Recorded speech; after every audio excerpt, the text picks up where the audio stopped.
Namo Fa. Thank you for joining me for our daily practice check-in. Listen, listen, listen. This beautiful sound calls us back to our true home.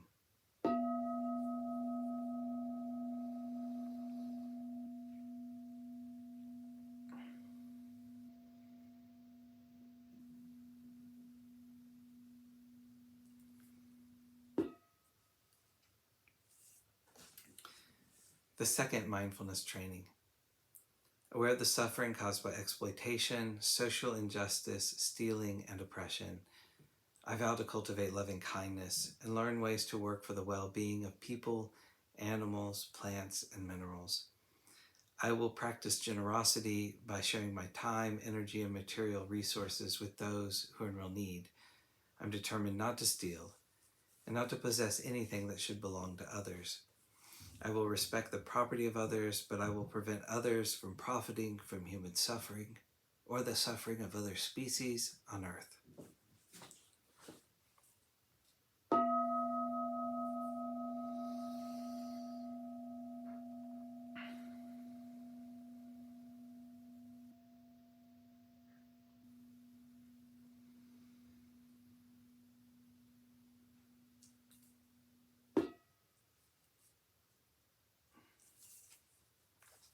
For Dharma lesson, we've been reading Beginning Our Day, Volume 2, by the monastics of Abhayagiri Monastery.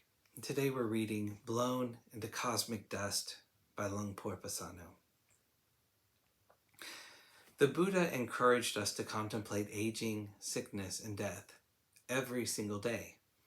It's essential that we make an effort to do that because the mind's nature is to forget about these contemplations. It inclines away from them and instead inclines towards thoughts of eternal youth and health. For the most part, death doesn't exist for us. So we have to make it conscious in our practice by realizing the limitations of the human condition on the physical level.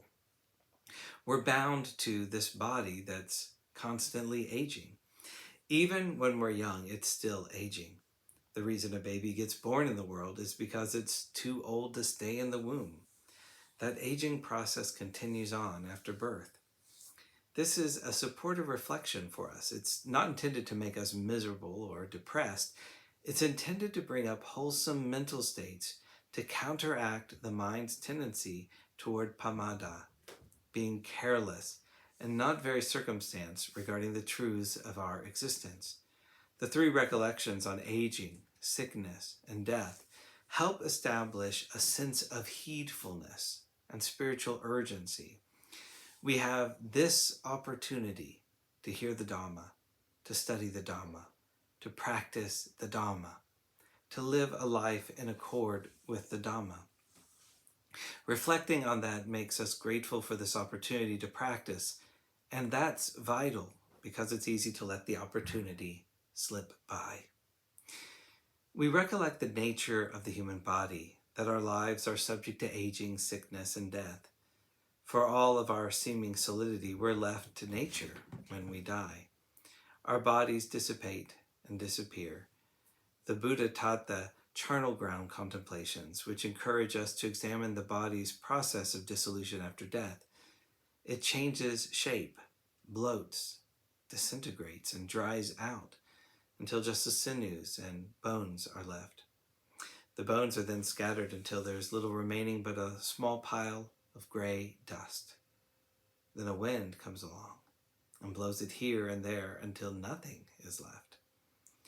For all of our obsessions about ourselves, our worries, fears, and anxieties around health and physical well-being, and all the uncertainties in our lives, it is absolutely certain that on a physical level, we're all going to be blown into cosmic dust.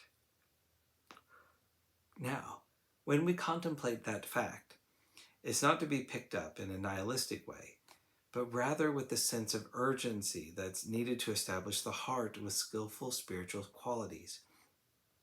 The sense of urgency we need to keep attending to our actions of body, speech, and mind, so that they're conducive to clarity, wisdom, and wholesome states of mind. We often cite the 5 subjects for frequent recollection. When reciting the 5th, we recollect, I'm the owner of my karma, heir to my karma, born of my karma, related to my karma, abide supported by my karma. Whatever karma I shall do for good or for ill, of that I will be the heir. These recollections help us establish our karma, our actions of body, speech, and mind, in what is wholesome, skillful, and beneficial, and what bears fruit in terms of peace and clarity, happiness, and well-being.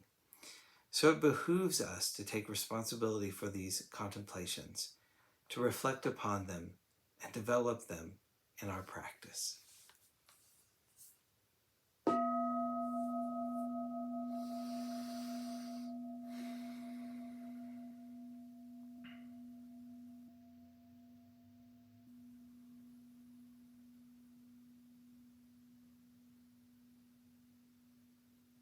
May all beings be well. May all beings be happy. May all beings be at peace. Namo Adidafa. Thanks so much for joining me today.